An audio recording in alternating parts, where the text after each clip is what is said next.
அஸ்ஸலாமு அலைக்கும் வரஹ்மத்துல்லாஹி வபரகாத்துஹு. ஃப்ரெண்ட்ஸ், இன்றைக்கி வந்து செட்டிநாட்டு கார குழி பணியாரம் தான் பார்க்க போகிறோம். எப்படி செய்யலான்னு பார்ப்போம் வாங்க. ஒரு கடாயில் வந்து கொஞ்சமாக எண்ணெய் போட்டுக்கோங்க.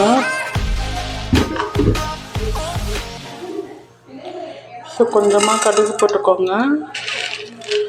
கடுகு அது கூட வந்து பருப்பு போட்டுக்கோங்க. கடலப்பருப்பு கொஞ்சம் வந்து போட்டுக்கோங்க. உளுந்து கொஞ்சம் வந்து போட்டுக்கோங்க. நல்லா ப்ரௌனிஷாக ஆகிற வரைக்கும் கொஞ்சம் வதக்குங்க. பாருங்கள், ப்ரௌனிஷ் ஆகிடுச்சு. அது கூட பச்சை மிளகா ஒரு வெங்காயம் கட் பண்ணி நல்லா ப்ரௌனிஷ், ரொம்ப வதக்கக்கூடாது, கொஞ்சம் லைட்டாக வதக்குங்க. இது கூட கொஞ்சம் உப்பு போட்டுக்கலாம். மாவுலேயும் உப்பு போட்டு வச்சுருக்கேன், கொஞ்சம் பார்த்து போட்டுக்கோங்க. இது கூட கொத்தமல்லி கருவேப்பிலை போட்டுக்கலாம். இப்போ வதக்கினது இப்போ மாவில் சேர்த்துக்கலாம்.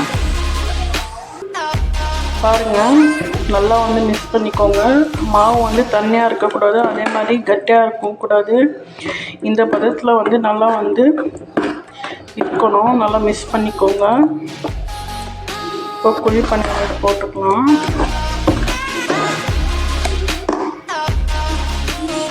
இப்போ குழி பணியாரத்துக்கு தேவையான சட்னி செஞ்சுக்கலாம். அதுக்கு தேவையானது வந்து வேர்க்கடலை எடுத்துருக்கேன். வேர்க்கடலை 2 வந்து பெரிய சைஸ் பூண்டு போட்டுக்கோங்க. தேவையான காஞ்ச மிளகா போட்டுக்கோங்க. கொஞ்சமாக புளி போட்டுக்கோங்க. அப்புறம் வெங்காயம், கொஞ்சம் தேங்காய் போட்டுருக்கு. நைட்டில் வந்து அரைச்சிக்கலாம். ஸோ இந்த மாதிரி குழி பண்ண கல்லில் வந்து இந்த மாதிரி வச்சு கொஞ்சோண்டு எண்ணெய் போட்டுக்கோங்க எல்லாத்துலேயும். இப்போ மாவு எடுத்து போட்டுக்கலாம். கொஞ்சமாக போன மாவு. ஸோ பாருங்கள், போட்டுட்டேன். கொஞ்சம் ஒரு 5 மினிட்ஸ் ஸ்லோவில் வச்சு கொஞ்சம் வேக விடுங்க. அப்போ தான் உள்ளே இருக்கிறதுலாம் கொஞ்சம் வேகும். 5 மினிட்ஸ் கழிச்சு பார்ப்போம். பாருங்கள், ஸோ ப்ரௌனிஷ் ஆகிடுச்சு. பேக் பக்கமாக கொஞ்சம் ப்ரௌனிஷ் ஆகணும். ஆகிட்டோன்னே எடுத்துடலாம்.